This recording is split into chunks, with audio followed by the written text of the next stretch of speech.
Bonjour à tous et bienvenue à la webconférence Apsis Cyborg où nous allons vous présenter les solutions BI pour 7GFRP1000. Nous allons passer une petite heure ensemble. Cette session va être animée par Laurent Herman, responsable de service BI chez Apsis Cyborg. Tout au long de cette session, vous pourrez nous poser vos questions sur le bandeau qui se trouve à droite de votre écran et nous y reviendrons en fin de conférence. Bonjour Laurent. Bonjour Charlotte, bonjour à tous. Bonjour. Donc, bienvenue à cette session webinaire. Pour une petite heure ensemble. Nous allons démarrer avec une petite présentation de l'agence de Toulouse, d'où je vous parle, qui a intégré Apsis Cyborg depuis le mois de mai. Je ne vais pas revenir sur la présentation d'Apsis Cyborg, c'est rapidement une quinzaine d'agences en Ile-de-France, en Rhône-Alpes, Nord Benelux et Ouest. Donc, nous sommes le point vert sur Toulouse.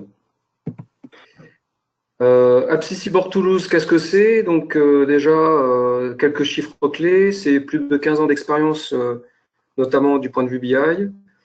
11 collaborateurs, maintenant on est plutôt sur une quinzaine. 2 domaines d'expertise, plus de 25 projets par an et une implantation en Occitanie et partout en France. Alors, les 2 domaines d'expertise qui sont très importants et essentiels pour nous, donc il y a la partie business intelligence, dont je vais vous parler un petit peu aujourd'hui, et l'expertise développement collaboratif et développement web. Donc, présentation de l'équipe. Donc, Eric Mauvais, qui est le fondateur et gérant de Decilogic, qui est l'ancienne société qui a été rachetée par Apsis Cyborg, donc fondateur initial. Il est responsable maintenant des équipes BI et développement web et de la partie collaborative. C'est l'interlocuteur privilégié des clients d'Apsis Cyborg, donc à contacter en premier, et également il coordonne tous les projets, toutes les missions d'analyse. Ensuite, spécifiquement donc, sur la partie expertise développement web et collaboratif, donc c'est Lionel Fabre qui s'en occupe. Il fait du développement sur mesure avec son équipe sur du portail collaboratif, gestion électronique des documents, workflow, plus spécifiquement avec des outils comme SharePoint et Office 365, également des applications web sur tout support, smartphone, tablette, etc. Et donc pour ma partie, donc Laurent Herman, réalisation de projets décisionnels, donc sur la partie reporting, data visualisation, et bien évidemment sur toute l'architecture BI liée au projet.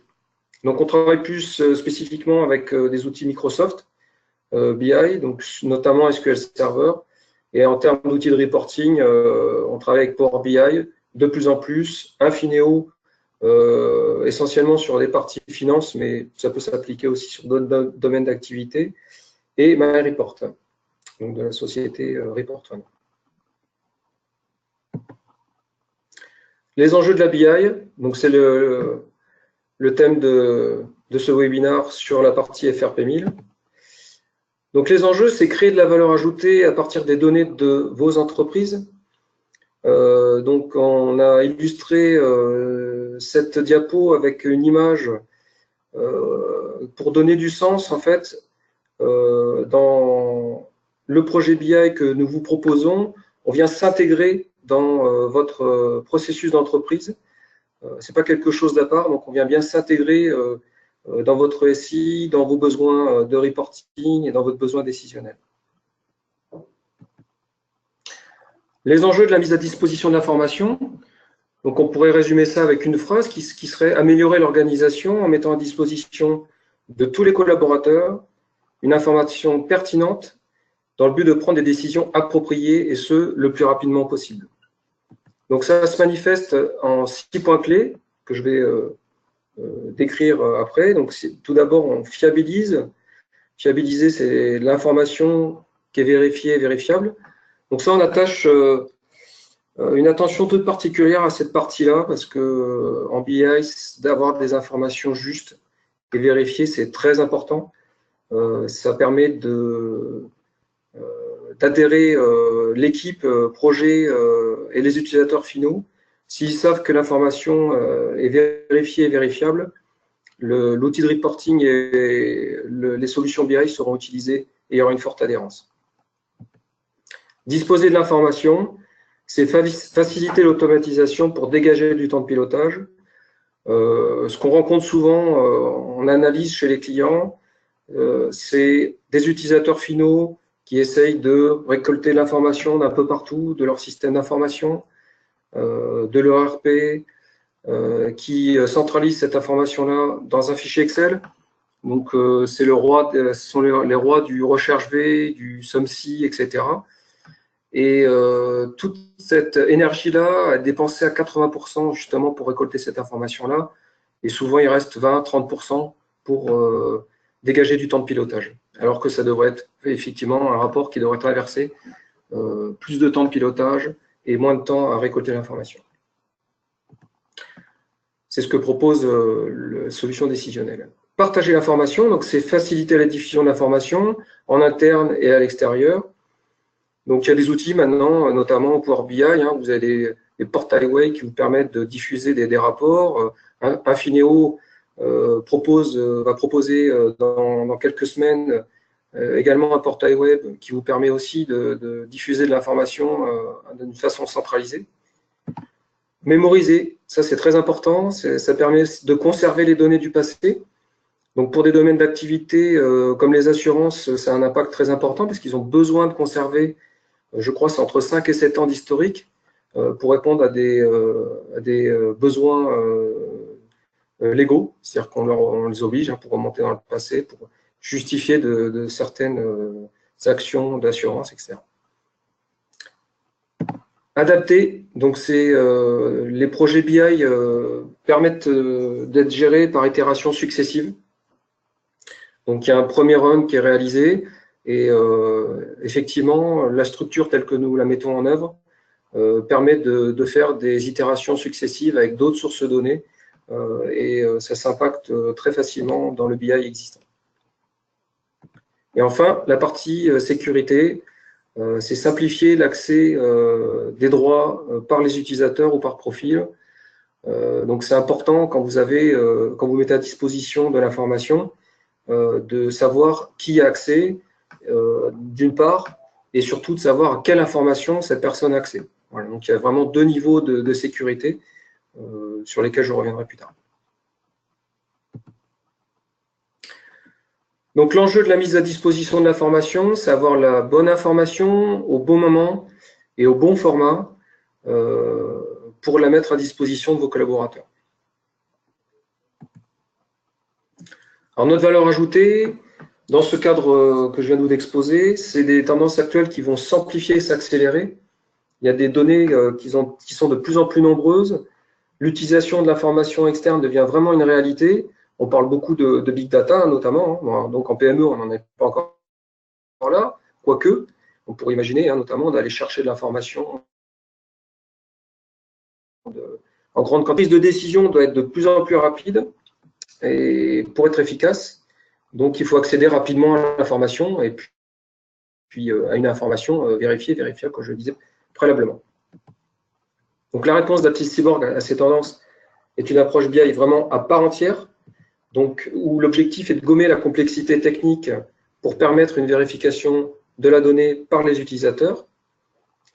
Également de faciliter l'interprétation des données par des représentations visuelles.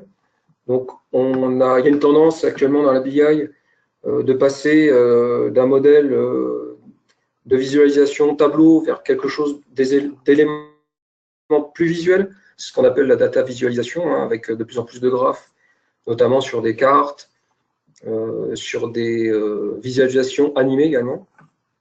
Je vous présenterai quelques exemples en fin de webinaire. Le troisième point, c'est de rendre les utilisateurs autonomes dans un périmètre de données maîtrisé. Donc, c'est ce que met en avant un petit peu Microsoft actuellement, c'est la BI en self-service. L'utilisateur métier, il veut pouvoir lui-même, seul, alors sans avoir recouru au service IT ou le moins possible, on va dire, pour créer ses rapports. Donc nous, c'est ce qu'on propose en fait, tout simplement, c'est qu'on travaille en collaboration avec le service IT dans un premier temps pour mettre en place toute l'architecture décisionnelle et après une partie reporting, donc où vraiment l'utilisateur est en BI self-service. Donc ça lui permettra d'explorer ses données, de les visualiser évidemment, et de gérer ces tableaux de bord, ces rapports. Dernier point, faciliter le partage d'informations et la collaboration. Donc là, on propose un usage simple de diffusion d'informations et de collaboration. Donc on a plusieurs solutions qui existent qu'on pourra vous proposer. Alors, notre offre BI maintenant, que je vais vous présenter. Donc on a deux propositions à forte valeur ajoutée qui s'intègrent parfaitement dans ce que je viens de vous dire. Donc il y a la première offre qui est une offre packagée. Donc on a standardisé les lignes de produits qui sont proposées par AppSys Board. Donc aujourd'hui, plus particulièrement, je vais vous présenter la solution BI Sage 1000. On a également une deuxième offre qui est une offre de projet sur mesure où on part de rien, vous avez des besoins décisionnels, des besoins BI qui ne sont pas forcément liés à Sage 1000. Et du coup, on vous propose une méthode pour cadrer ce besoin fonctionnel avec vos équipes. Alors, tout d'abord, l'offre BI packagée. Donc, c'est vraiment le relais entre vos applications métiers et votre pilotage. La stratégie d'AppSys Board, c'est vraiment de proposer une gamme de produits BI sur la gamme de produits d'AppSys Board. Donc, en l'occurrence, la 1000, mais on est dans cette stratégie également pour Microsoft Nav et pour Sage X3 et d'autres lignes de produits. Donc, c'est une démarche commune pour toutes les gammes. On propose un modèle d'exposition des informations, donc sous-entendu basé sur une architecture ETL et Data Warehouse. Donc, on va s'attarder un petit peu sur ces acronymes et sur ces définitions-là. Donc, ETL, c'est Extract, Transform and Load. Donc, c'est la partie technique, on va dire, qui va chercher l'information dans votre ERP. Donc, en l'occurrence, FRP 1000. Pour déverser les données dans le Data Warehouse, qui est la base de données décisionnelle. Nous proposons également un modèle maintenu et ouvert aux autres sources de données, c'est-à-dire qu'on est bien conscient chez AppSys Board que autour de FRP 1000, de Sage FRP 1000, gravitent d'autres sources de données dont vous avez besoin. Donc ça peut être des besoins et des sources de données RH, immobilier. Ensuite, vous avez la possibilité d'avoir du CRM et bien d'autres sources de données. Donc, on offre cette possibilité de pouvoir agréger d'autres sources de données au décisionnel Sage FRP 1000. Un modèle directement accessible par des profils fonctionnels. Donc, toute la partie exposition des données, donc les champs qui sont à disposition pour construire des tableaux de bord, ont été traduits de notre côté de façon lisible par les utilisateurs finaux. Le projet sur mesure, donc comme je vous l'ai expliqué, c'est une démarche qui vise à construire un projet BI de A à Z. Donc, nous, on propose une démarche rapide pour valider les enjeux de votre projet. Donc, je vais vous expliquer un petit peu la méthode tout à l'heure. 2 livrables sur mesure, donc une matrice décisionnelle qui recense toutes les informations qui sont liées au développement du projet. En gros, ce sont des spécifications détaillées, orientées BI. Également, nous préconisons nos préconisations et nos engagements pour la réalisation de votre projet. Donc, c'est-à-dire un planning de charge, un planning calendaire. Donc, les bénéfices pour vous, vous avez une vision globale de votre projet. Donc, vraiment, là, sur la partie technique, humaine et budgétaire.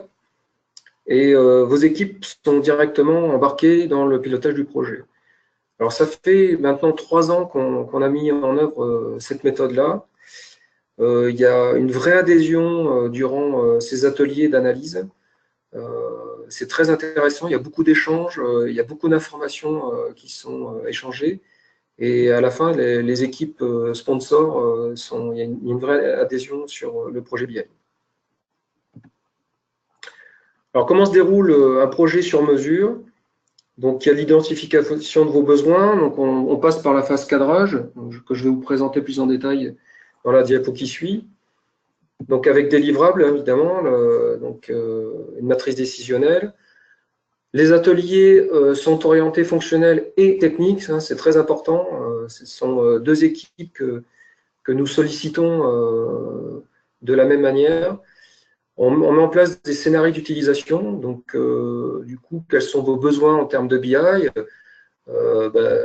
notamment vos rapports. Qu'est-ce que vous avez besoin comme rapport? Donc, soit deux cas de figure, soit vous avez déjà des rapports sur lesquels on se base. En général, c'est aussi l'occasion de les améliorer, de les pousser un petit peu dans leur retranchement parce qu'ils ne répondent pas forcément totalement à vos besoins. Et deuxième cas de figure, donc, c'est de partir from scratch et de dire bon, ben voilà, ce que j'ai ne me satisfait pas, ne correspond plus du tout à mes besoins, et voici mes nouveaux besoins tels que je souhaiterais qu'ils soient mis en œuvre. Donc, on part de cette feuille blanche et on construit les rapports avec vous, et du coup, on en déduit la matrice décisionnelle, donc son enrichissement. Ensuite, il y a GoNoGo. Sur un Go, donc on travaille par itération avec des comités de pilotage, donc hebdomadaires. On travaille en parallèle aussi sur l'architecture avec votre service IT. Une fois que ces itérations sont mises en place, évidemment, il y a d'autres itérations, puisqu'il y a forcément ou assez souvent des compléments à des projets BI. Ensuite, une fois la livraison faite, on assure un support. Dans le temps, de nouveaux besoins pour enrichir l'information, et on reboucle sur besoins utilisateurs, cadrage. Donc les livrables, c'est une solution automatisée que nous vous proposons avec une partie de monitoring sur laquelle je reviendrai tout à l'heure, et le sponsoring utilisateur qui est très important pour nous. Il faut qu'il y ait des personnes, des user keys, des key users qui soient identifiés au sein de votre entreprise et qui nous aideront à porter le projet en interne. Donc la méthode pour cadrer vos besoins avec vos équipes, c'est une méthode en 5 jours qui fait intervenir sur le premier jour les équipes métiers. Donc là, on va discuter du vocabulaire BI. L'idée, c'est que vous soyez et que nous soyons tous au même niveau de définition, alors sans devenir évidemment des experts, mais voilà, tout à l'heure je l'expliquais, c'est quoi un ETL, c'est quoi un data warehouse, c'est quoi une dimension, un indicateur, comment je fais la différence entre une dimension et un indicateur. Ensuite, on va définir le périmètre de votre projet. Donc, est-ce qu'il porte sur la finance, sur des problématiques de production, de vente? On va lister les utilisateurs BI. Donc, ça vous permettre et nous permettre de vous proposer une enveloppe budgétaire pour la partie licence. Et dans un dernier temps de la journée, on va commencer à lister les indicateurs et les règles de gestion associées. Donc, typiquement, prenons un exemple simple, j'ai mon chiffre d'affaires. Pour vous, chiffre d'affaires, qu'est-ce que ça veut dire? Voilà, donc c'est mon montant hors taxe multiplié par mon taux de TVA. Donc ça, ce sont des règles de gestion. Deuxième jour, donc soit on continue sur les indicateurs, c'est un petit peu souvent le cas, soit on commence à lister les dimensions et les règles de gestion associées. Donc là, c'est l'occasion d'échanger sur la dimension temps, qu'est-ce que vous souhaitez avoir comme information qui va vous permettre de analyser vos données suivant cette dimension. Mais il y en a bien d'autres, clients, fournisseurs, etc. Donc ça, c'est le moment où on liste toutes ces informations-là. Et les données complémentaires sont vues dans un deuxième temps. Donc ça, assez régulièrement, il y a la partie budget qui arrive. Donc là, on construit la structure du fichier qui va nous permettre d'intégrer le budget dans la BI. Donc, on identifie vos besoins. Est-ce que le budget il est mensuel? Est-ce qu'on part d'un budget et on l'éclate avec une saisonnalité, etc. Et tous les fichiers de paramétrage associés. Donc là, typiquement, je vais vous prendre l'exemple d'une analyse faite dernièrement. On a carrément rajouté une dimension à travers un fichier de paramétrage. Le client souhaitait avoir une dimension fournisseur centralisé, hiérarchisé. C'est-à-dire que c'était un regroupement de ses fournisseurs suivant ses besoins. Donc ça, c'est des informations qui ne sont pas dans l'ERP, mais par contre, c'est un besoin qui émerge, et donc du coup, la BI permet de répondre à cette problématique. Troisième jour, donc on fait intervenir la partie technique.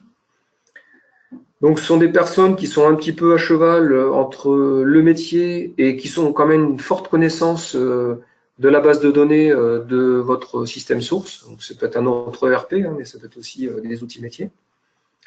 L'objectif ici, c'est de dire à un moment donné, j'ai analysé mon chiffre d'affaires, je sais que c'est le montant hors taxe multiplié par le taux de TVA, mais là, je vais vérifier avec les équipes techniques où sont situés ces champs dans votre ERP. Donc, c'est dans le montant hors taxe, il est dans quelle table? Quel est son petit nom technique, hein, parce qu'il ne s'appelle pas montant hors taxe. Et la même chose pour tous les champs et toutes les règles de gestion que nous aurons associées à l'analyse. On fait la même chose pour les dimensions.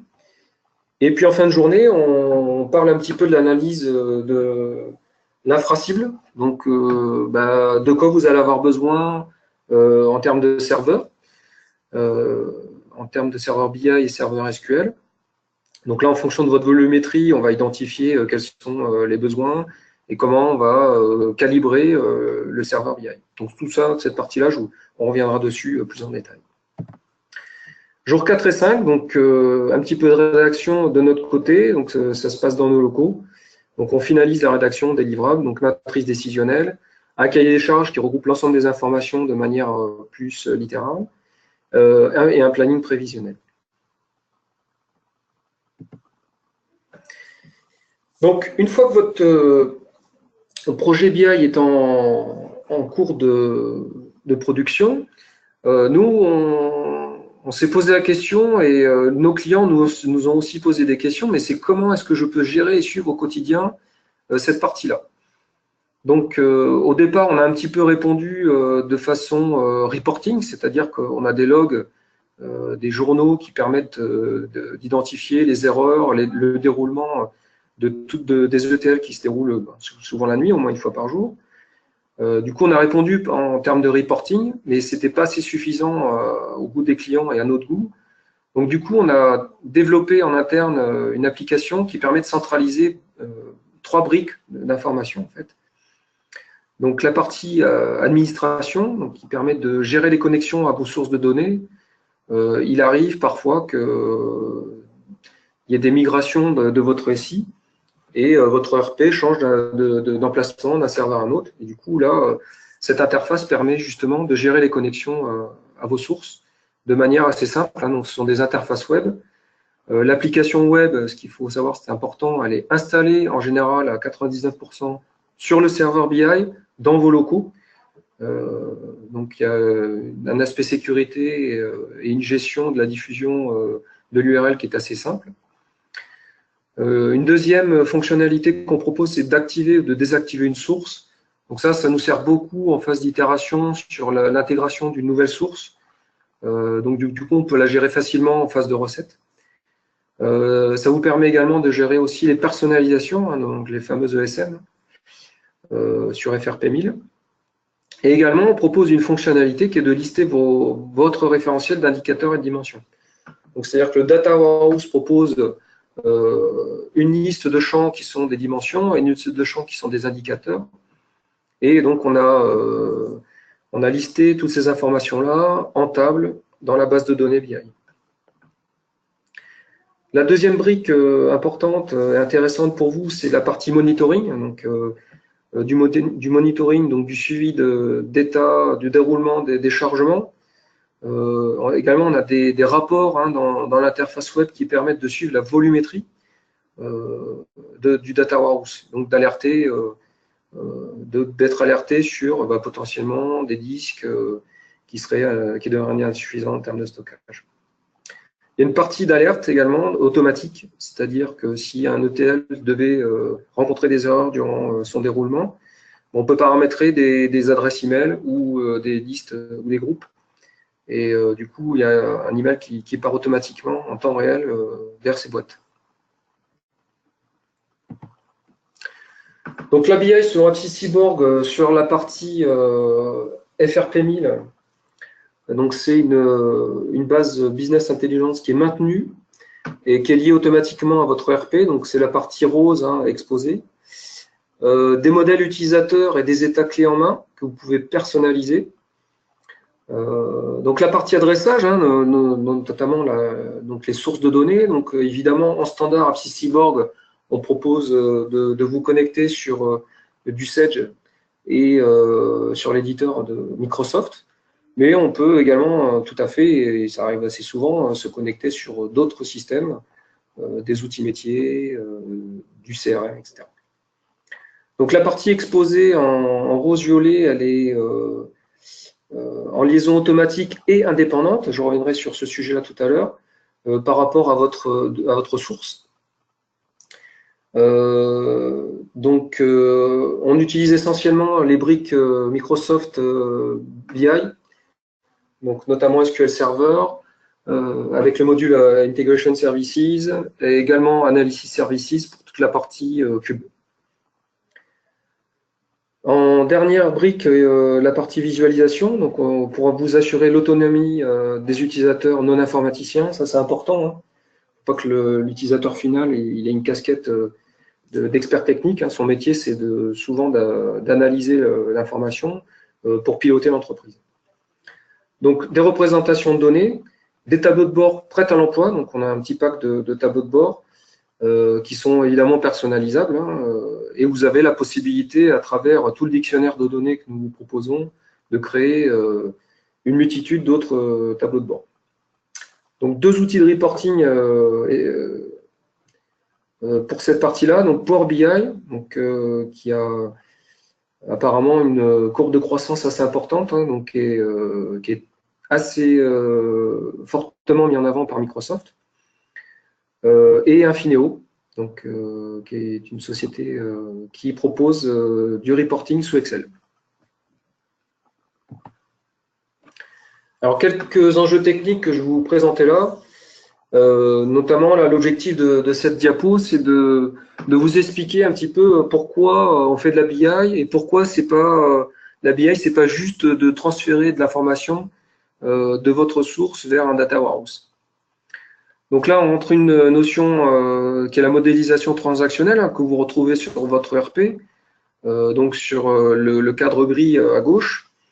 Là, qu'est-ce qu'on voit? C'est que la modélisation transactionnelle, elle répond à un besoin qui est de dire je crée une transaction. Donc en fait, quand vous créez une écriture comptable dans votre ERP, elle est réalisée sous forme transactionnelle. C'est-à-dire que toute l'architecture de votre base de données, elle est optimisée pour que vous puissiez rapidement enregistrer une ligne d'écriture. Également, elle est optimisée pour que vous ayez rapidement une liste d'écriture à disposition. Alors, vous voyez que potentiellement, pour rechercher un produit et un contact avec un chiffre d'affaires, si vous voulez faire de la BI à partir de ce modèle-là, c'est pas forcément ce qu'il y a de mieux. Donc du coup, il y a une modélisation en étoile qu'on appelle en BI ou modélisation dimensionnelle. Donc l'objectif en fait de la BI, c'est de partir de votre modélisation transactionnelle et de transformer toutes les informations qui en table pour les agréger, les centraliser dans une part des dimensions qui vont graviter autour de vos indicateurs. Donc là, par exemple, j'ai pris vente. Donc qu'est-ce qu'on voit là rapidement, c'est que pour aller chercher le chiffre d'affaires de ma table vente par produit, j'ai qu'une liaison. Si vous voulez faire la même chose dans votre ERP, il y aurait peut-être une requête qui contiendrait des sous-requêtes, etc. Donc ça impacte évidemment les performances et les temps de réponse. Donc l'objectif de la modélisation en étoile, c'est vraiment d'augmenter les performances et de permettre, évidemment, ça c'est un point important, la réalisation de plus de rapports, entre guillemets, que si vous vous connectiez directement sur une modélisation transactionnelle. Il y a des limites techniques qui sont proposées par le transactionnel quand vous faites du reporting. Il y a des indicateurs que vous ne pouvez pas calculer, où ça devient tellement complexe que vous avez des temps de réponse qui sont fortement dégradés. Également la modélisation en étoile, hein, donc c'est vraiment à Cyborg, on s'appuie sur un standard international. Hein, ça permet de connecter 99% des solutions de reporting qui existent. Ensuite, pourquoi on sépare environnement transactionnel et environnement BI? Donc il y a beaucoup d'outils de reporting qui vous proposent en fait de se connecter directement sur vos sources. donc qui soit votre RP sur des fichiers Excel ou des CSV. Hein, même il y a des outils de reporting qui permettent de vous connecter sur du cloud ou autre. Alors, l'outil de reporting de base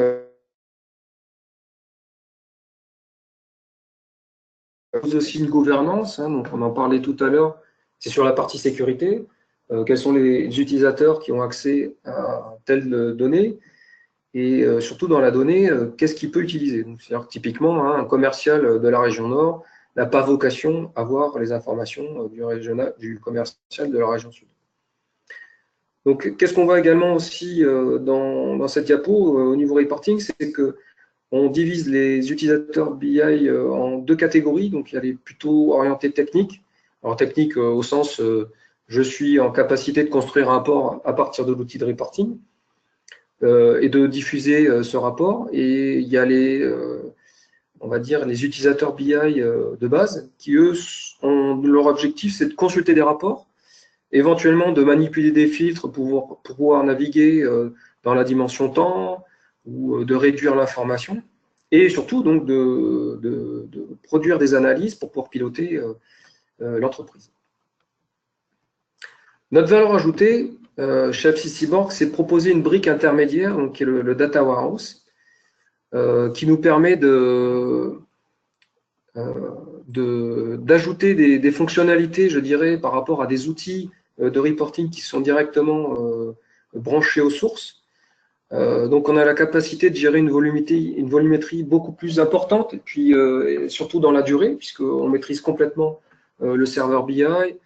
Ça nous permet également de retraiter les données et d'historiser. Donc, gérer la volumétrie, c'est historiser. Quand vous êtes directement connecté à votre système source, vous ne gérez aucun historique, puisque vous êtes dépendant des informations qu'il y a dans votre ERP. Qu'est-ce qui déclenche un projet BI également, plutôt que d'avoir un outil de reporting, en fait, c'est également de croiser différentes sources d'informations plus facilement.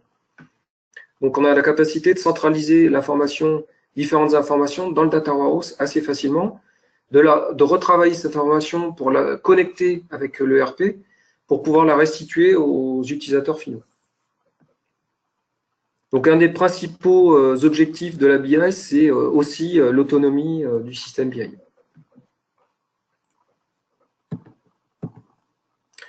Alors, notre offre BI Sage 1000.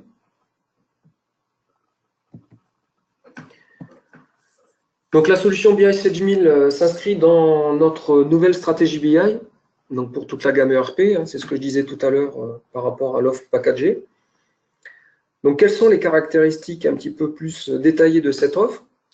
Donc, on part de la version FRP 1000 à partir de la version 7.10, SQL ou Oracle.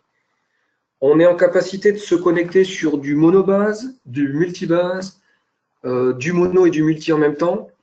Donc, on a toutes les possibilités, toutes les combinaisons de connexion sur Sage FRP 1000. Également, en standard, AppSys Cyborg, on vous propose une maintenance des montées de version. C'est-à-dire que si Sage met en place la version 7.50 ou la version 8, dont on parlait récemment au 30 ans d'AppSys au mois de juillet, on est en capacité, nous, puisque c'est nous qui développons la partie BI Sage FRP 1000, d'assurer les montées de version au niveau décisionnel. On est aussi en capacité de faire cohabiter des données standards et du spécifique. Donc, on analyse avec vous quelles sont les informations ESM qu'il faut remonter dans votre décisionnel, puisque tous les ESM n'ont pas vocation à être intégrés. On gère également le chargement différentiel, c'est-à-dire que vous pouvez avoir des volumétries très importantes. Et donc, du coup, nous, on gère uniquement les mises à jour, les nouvelles lignes ou celles qui ont été supprimées. Et on n'intègre que celles-ci. Donc, ça évite. Donc, on a des clients qui ont des ERP avec des volumétries jusqu'à 800 gigas. Donc, vous imaginez bien qu'on ne peut pas se permettre de faire un chargement complet toutes les nuits. Ça prendrait vraiment trop de temps. Et ce ne serait pas envisageable. Et également, en standard, on propose la console de monitoring, hein, donc c'est l'application web dont je parlais tout à l'heure. Donc pour la BI Sedge FRP 1000, on propose 3 domaines, donc la comptabilité générale, analytique et auxiliaire, donc ce qui englobe environ 11 indicateurs, et on a en gros 359 informations en dimension qui peuvent être utilisées pour construire des rapports. L'architecture BI donc pour Sedge FRP 1000, donc on se connecte sur du SQL Server ou sur du Oracle. On intègre les informations par ETL dans le Data Warehouse SAP Cyborg Sedge 1000. En parallèle, vous avez la possibilité d'utiliser l'application centralisée de monitoring pour gérer la partie suivi et alerte. Et donc tout ça sur la brique SQL Server. Donc on préconise un serveur BI à part entière. Le serveur BI, à minima, l'OS, c'est du Windows Server 2012 et plus. 2IS, donc le serveur web qui permet de gérer et de faire tourner l'application centralisée de monitoring. Et au niveau SQL Server, donc c'est du 2014 en version standard, donc 2014 et plus. Donc ça, ce sont les versions mini, on va dire. Nous, on préconise plutôt du Windows Server 2016 avec du SQL Server standard 2016. La partie visualisation, donc Infineo, pour la partie BI Sedge FRP 1000. Alors pourquoi Infineo? Parce que c'est un add-on dans Excel.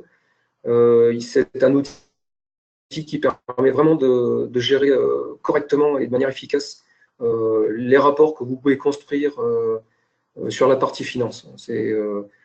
Power BI est beaucoup moins adapté sur la finance. Il est beaucoup plus orienté data vis, alors qu'Infineo est vraiment très efficace sur la partie finance. Donc post-utilisateur, Windows 7 et plus, Excel 2007 et plus, ou vous pouvez vous appuyer également sur le player ou sur le module web d'Infineo.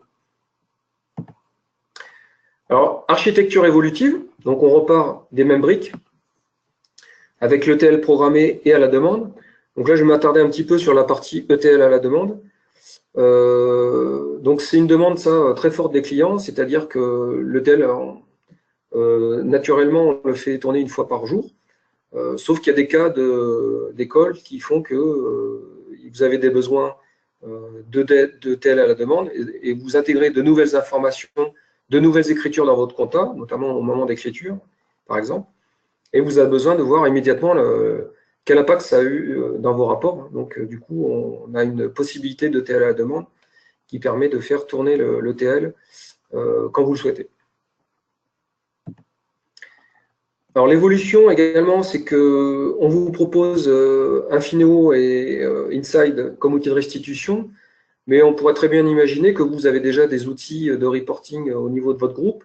Et du coup, vous avez la possibilité de les utiliser puisque l'architecture décisionnelle telle que nous la proposons est vraiment standard. Donc là, on a pris des exemples comme Business Object, Click, Pentao, Power BI évidemment, MyReport et bien d'autres solutions que vous pourriez avoir. Alors également, dans certaines configurations chez nos clients, l'architecture décisionnelle, donc Sedge 1000, elle peut être utilisée également pour se connecter ou alimenter d'autres data warehouse que vous auriez pu monter déjà préalablement au projet Sedge FRP 1000. Donc, il y a tout à fait la possibilité de se connecter sur d'autres data warehouse pour alimenter d'autres tables de faits ou de compléter d'autres dimensions. Et du coup, ça viendrait enrichir le data warehouse que vous auriez déjà créé.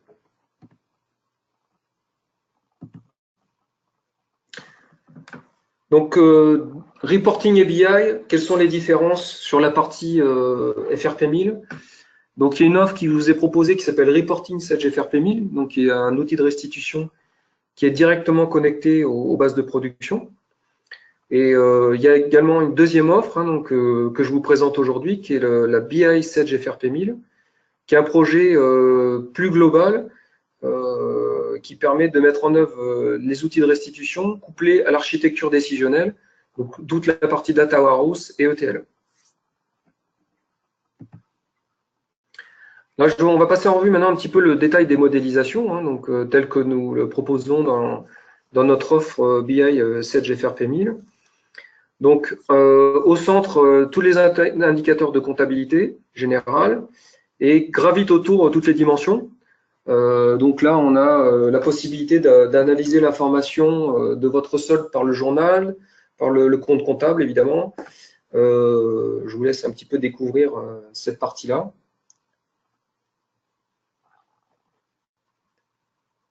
Alors, on a la dimension temps également. Alors, la dimension temps, c'est une dimension sur laquelle on a beaucoup travaillé et qui s'enrichit au fur et à mesure des projets que nous déployons chez nos clients. Donc, la dimension temps, actuellement, telle que nous la proposons, contient environ 35 champs. Donc, évidemment, la date, hein, c'est l'axe central de la dimension temps, mais également mois, semestre, année. On gère les exercices décalés de manière dynamique. Donc, on est en capacité d'aller chercher cette information-là dans 7GFRP 1000, hein, parce qu'elle est tout à fait identifiée, et de produire une dimension temps qui va répondre à vos besoins d'exercices décalés. En termes de dictionnaire de données, donc voilà, une liste de champs que nous proposons pour les écritures générales. Donc, ce sont les champs qui sont en visibilité de vos utilisateurs finaux et du groupe BI technique qui va leur permettre de construire les rapports. Voilà. Donc, beaucoup de dimensions, hein, ça c'est le propre d'un projet décisionnel. Donc, sur la partie gauche, on met toujours en avant et en premier les indicateurs. Donc, c'est le dossier comptabilité, compta général. Ensuite, on identifie les personnalisations. Donc, vous savez très bien quels sont les champs qui sont remontés. Et ensuite, toutes les dimensions, hein, donc société, temps écriture. Donc là, vous avez la possibilité sur la dimension temps de voir un petit peu ce que nous proposons. Ce qu'il faut savoir, c'est qu'il y a toujours la possibilité de répondre à un besoin spécifique pour remonter de l'information supplémentaire par rapport à ce que nous présentons.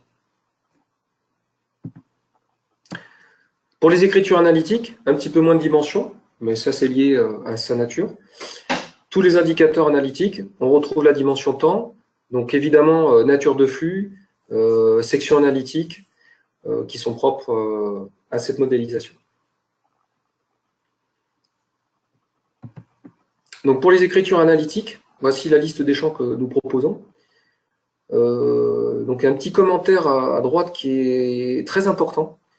C'est-à-dire que par rapport au plan et niveau, au niveau de la solution BI 7GFRP 1000, on propose en fait de les générer automatiquement. C'est-à-dire que il n'y a pas besoin de manipulation supplémentaire ou de développement supplémentaire au niveau de la BI pour intégrer un nouveau plan ou un nouveau groupe. Ça se fait automatiquement. Et après, il y a une partie à remonter au niveau de l'outil de reporting. Mais du coup, c'est très simplifié, c'est dynamique et ça vous garantit d'accéder à vos informations. Donc là, délibérément, on n'a pris que 4 plans, mais on pourrait très bien imaginer qu'il y en a beaucoup plus, voire beaucoup moins. Les écritures auxiliaires, donc c'est la troisième modélisation que nous vous proposons. Donc les indicateurs et gravitent autour toutes les dimensions qui vous permettent d'analyser l'information. La même chose, on propose un dictionnaire de données hein, pour la création des rapports. Toujours pareil, même principe, hein, on met en avant tout d'abord les indicateurs de la compta auxiliaire et après les dimensions. Alors quelques exemples de représentation.